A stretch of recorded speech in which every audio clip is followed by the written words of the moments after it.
Hi everyone, and welcome to Chapter 9. We're going to talk about several things in this particular chapter. This is advanced layering on this particular chapter. So we're going to be importing a layer from another file. We're going to clip a layer. We're going to create a vanishing point. It's a 3D layer filter. We're going to do layer comps, which will show our work off. So we've got several things to do. Let's get started. You see here in this particular image the final product, so to speak, and I want you folks to take the things that I have in this image for you to use. The layers come with it, the box, the shadow doesn't, as I have here, but I'm going to show you how to make that shadow. You will have the cell phone, you will have the little painted area, and you'll have the box. So you see I've got several other layers here. We'll go through all that. I think now's a good time to get started. Alright, you can see here that I've got the box. It's on its own, it's on the layer with white, and so we need to separate those two. I've also gone ahead and downloaded the little scratchy artistic junk there, and I put the cell phone in. So those are all ready for us. When we get ready to do it, all you'd have to do is, after you download them obviously, is do a file open. And here's what I did. I went in, let me turn this cell phone off and the scratchy stuff on. Basically just went to that layer, clicked and dragged it up to the other layer, which is the box, and then just moved it down and let go. Let me do that one more time. I'm going to do Control Z. Over here where I downloaded that image and opened it up, I'm just clicking with the left mouse button, dragging that up, clicking right on the layer that the box is in, and then move it down, and that's what we want. Okay, but I don't want them turned on right now. So I got that in there too many times. Let's get rid of that. Okay, so everybody should have at least the box loaded up right now, but we need these things as well. What we need to do is add some depth to this. Right now it's very blah. To do that, we need to put this box on its own layer. Right now you see it's on the white. So let's just go to the quick selection tool, and whatever size brush you want it to be. I'm just basically clicking, got to be on the right layer. Click and drag, and it should jump to the edges of this, but in this case it went all the way around. Let's try it again. Do a Control D and go down here, and now our box is selected. So I want to put this on its own layer, not my layer, its layer. Control, what is it? That's right, J. So now it's on its own layer. So if we do this, you see this denotes transparency. Wherever it's checkerboard, means there's nothing there. Let's fill this with white so we do have a background. So if black and white aren't your default colors over here, just press the letter D and black and white will load. If white's not on top, press X and then it will be. Click on that layer, and I don't know why these layers are numbered the way they are. That's very confusing. I'll rename them. Let's just do hold down your Alt key, Option key on a Mac, and hit backspace, and that fills that layer with white. You can also go to Edit, Fill, and Foreground Color. Click OK. Now, to prove it's on its own layer, there we go. The box is on its own layer.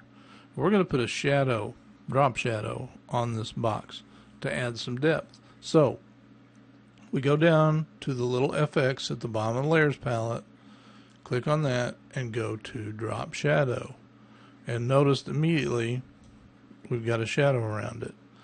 But we can, once this box comes up, we can move our mouse into the window area where the box is, click left mouse and hold it and drag, and we can move that drop shadow wherever we want.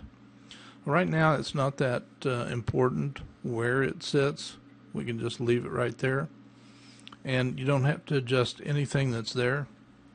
Just go ahead and click OK, because what we're going to do is going to take place right here on the layer itself, where you see the little FX right here to the right on the layer. Push your mouse button on the right hand side, your right click button, hold, just click it once and go down to where it says, oops, I need to move this up a bit because it's not letting me show you. Right click and go down to where it says create layer. I know that doesn't make sense, but it will. Click create layer, and now look, the drop shadow turned into its own layer in the layers palette, and it even tells you this is layer 11's drop shadow. Before we go any further, let's rename some of this stuff. Let's just go in here and say background, and I'll rename these with the recording off. Now, as if by magic, they're all named the way I wished it would have automatically named them in the first place. So here we go. With the box's drop shadow here, we can actually do a transform on that drop shadow. If we just have a regular drop shadow, let me turn that off a second and put a regular drop shadow in. Let me move this up again so you can see. Actually, we'll just hide that other drop shadow. Click on the FX, drop shadow, move that out there, click OK. Now, we've got a drop shadow, and here's, you see, there's the drop shadow right there. Okay, if I try to do a Control T and lay this box down to create depth, well, that's not going to work because it's also going to lay the box down, not just the shadow, because they're together. They're not two separate items. Well, that's what we did when we right-clicked on there and said create layer. So let me kill this drop shadow. I'm going to actually just go in there and say clear layer style. And here's the black box that we created. Now we do a Control T. T is in Tango. And we can hold down the Control key and click and drag the drop shadow down however we want to make it look like this box is going back into the background. Obviously we need to lay it over this way a little bit more.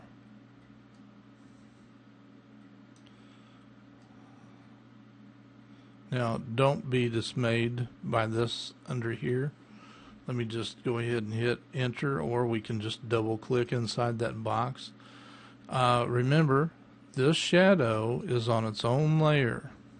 So all we have to do is go to the eraser tool, come down here and just erase the stuff we don't want. And still just a little bit cattywampus.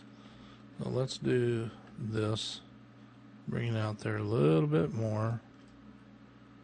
Try to line that up good. And double click. That looks pretty good. So there it is. It's on its own layer. Now let's go up here, and you see the fill is only 75%. We can lower that to make the shadow less dense, or we can fill it with pure black. Your call. But we need to also blur it a little bit, soften those edges. So let's go to Filter, Blur, Gaussian Blur, and you determine how much blur it needs. I think that's too much. Right in there looks good to me. Click OK. So now we're not exactly lined up down there, so I'm going to click on the Move tool and use my arrow keys, my left arrow key, to bring that over. There we go. I can use my down arrow key, up arrow, right arrow. So your arrow key will help you move stuff a lot more precisely. Okay, we've got those things done. Now, I want to put something a little more interesting on this front. And I'm going to use blue to play off of this. And what I'm talking about is our nice vector graphic tool down here, our custom shapes. We're going to actually use the star shape. If you go up here to the shapes and click on that, you see I've got a lot of shapes that are already loaded on my computer. If you want to load them too on your computer, just go to this little gear that's up here, click on that, and you can load all of these different shapes into your grouping here. And like if it's ornaments you want to add, don't click OK, because the ornaments then will replace all of the shapes that are already in there. You want to append it, and then it'll just add it along with the others. I've already got all the ornaments in here, so I'm going to cancel that. But what I do want is that kind of fat star is what I call it, and it's going to keep that clicked down right here. You see there's a couple of little stars here, kind of artsy stars. It's called Blob 1. Let's go down here and let's find a color that plays off of the box here, and we can make it a little bit lighter, and we can just click and drag to put that shape in, and that needs to be on top of the box, so we just click and drag it above the box, and now we can move it. And remember, this is a vector graphic, so we can do a Control T and we can enlarge it, squish it, whatever we want, and it's not going to hurt. It'll still be just as good a quality as it was to begin with. Now, what I kind of want to do is, this looks like it's facing straight out at us. It doesn't look like it's on the same angle as the box, right? So what we can do is hold down the Control key and grab these handlebars and push that one side over, and then we can bring this side up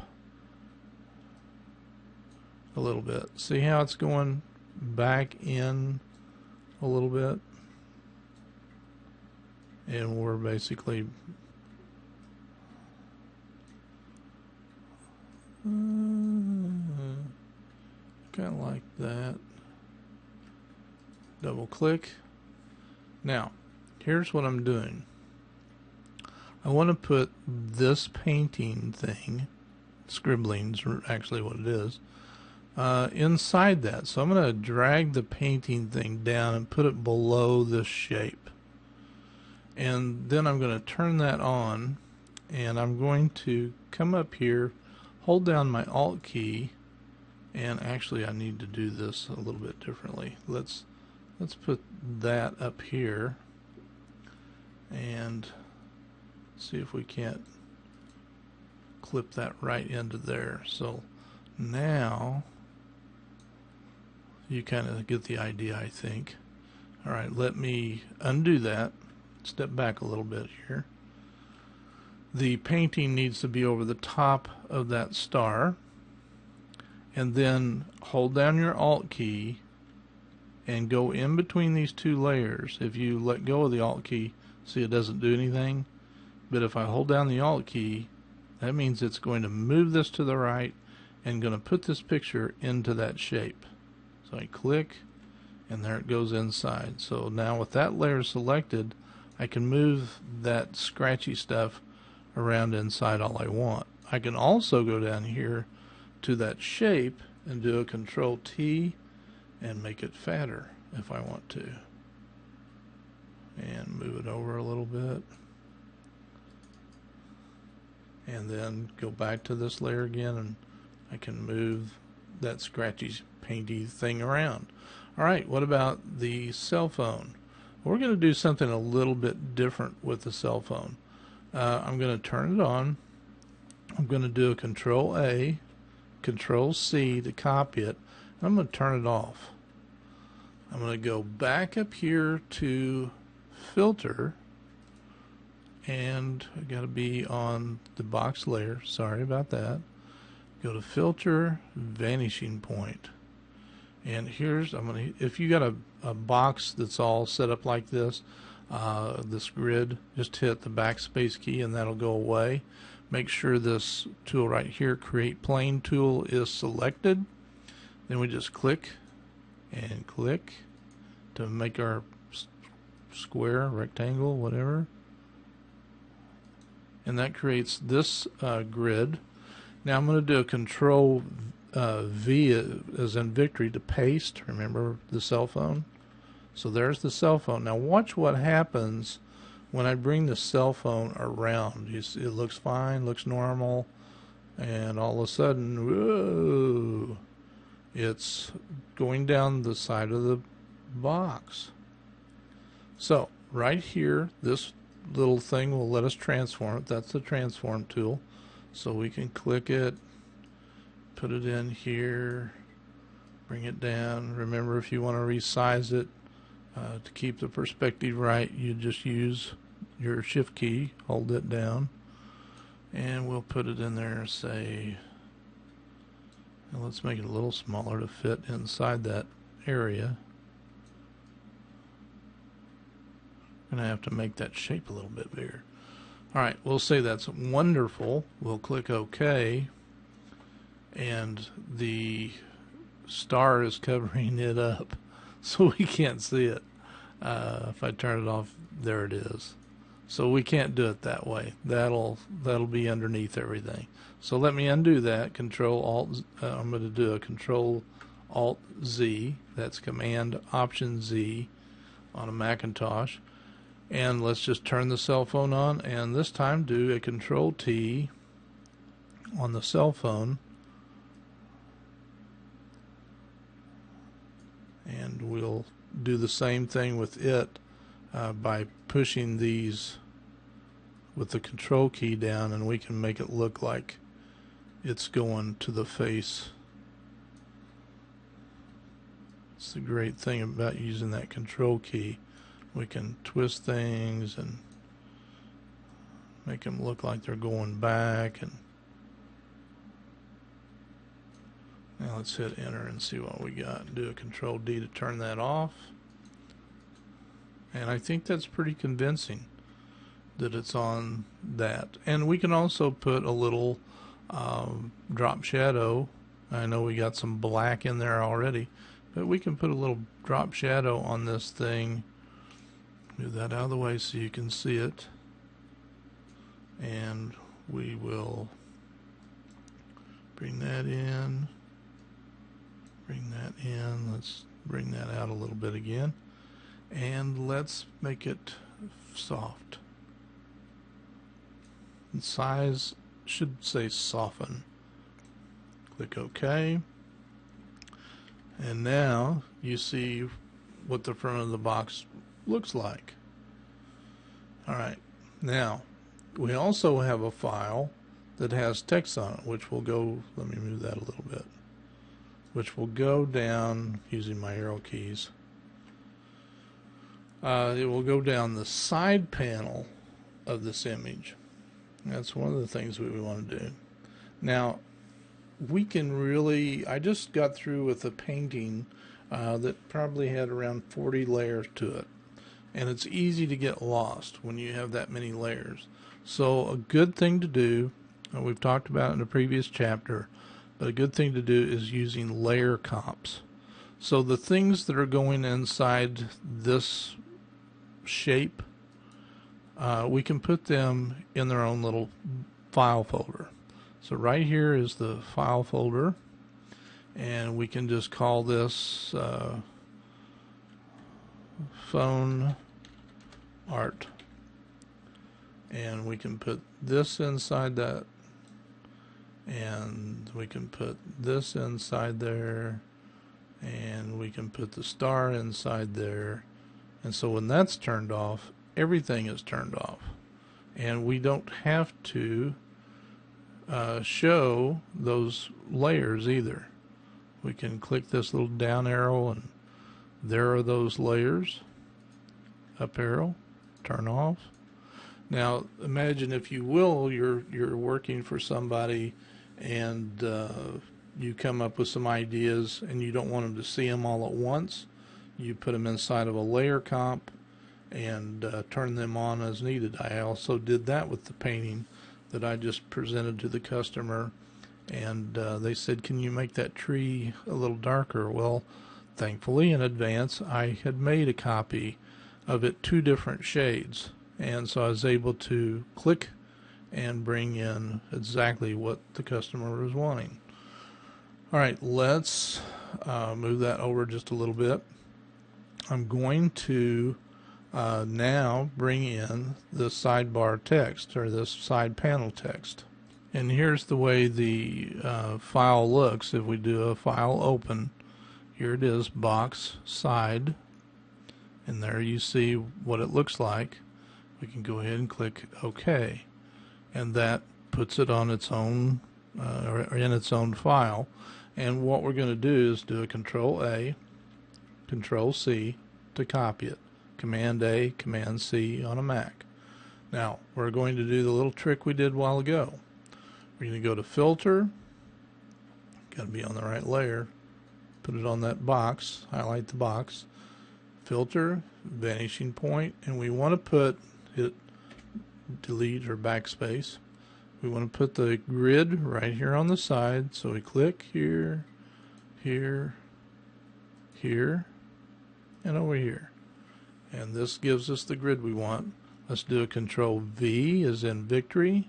There's our text. Now it's huge, right? So let's see about resizing that a lot, because look what happens when we move it to the grid. It's huge.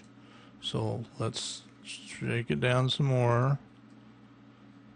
Just keep it outside the box a little bit so we can see. Now we can bring it over and double click and click OK, and there it is, our side text, and it will actually be readable. Look at that. Isn't that gorgeous? So you can read some of that if you get the chance. It actually shows you that it'll handle other files with just fine. That was done in Adobe Illustrator, so kind of nice that it can do that. But the front of our box, our phone needs a name, a company name.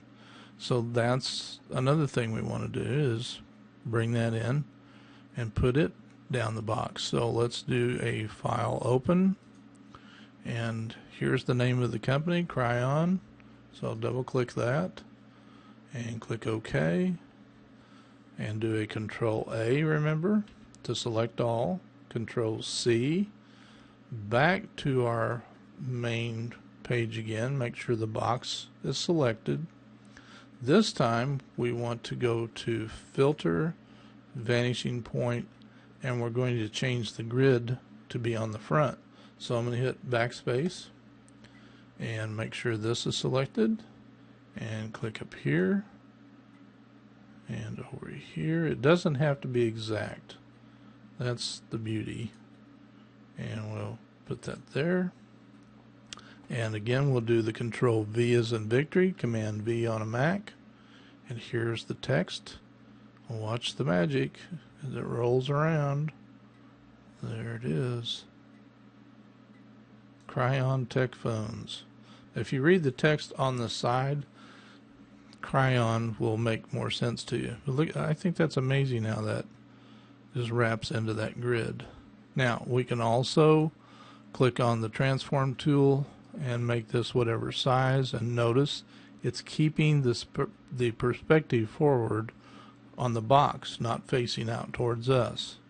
So we hit OK, and there's our crayon right on top. Now I think I would actually prefer it bigger, so I'm going to do a Control Z and go right back over there to the vanishing point and hit backspace, and here we go again. It's not that hard, it's kind of fun to do this, so undoing it and redoing it is not horrible. Control V to paste that text in. It wraps around. Go over here to the transform. Now I think we're talking business. And hit OK. Yeah, we're doing much better. Okay. What I did down here at the bottom, I just created my own text, put it in here. You must be kidding. And Control T to transform this, and we gotta again try to make it look like, oh, double eyes. That's unusual, isn't it? And obviously, let's go into that layer, fix my spelling. There we go. A little transform, and we made that work. One other thing I had on it was box top up here. You can add that if you want. I think it actually probably looks better without it. It looks stupid enough the way it is. Actually, I probably would have preferred to do the crayon first, now having looked at it this way, and it would have put the text then over the artwork. Because right now the text is actually running under the artwork, which is not what I really had in mind, but it still looks pretty good.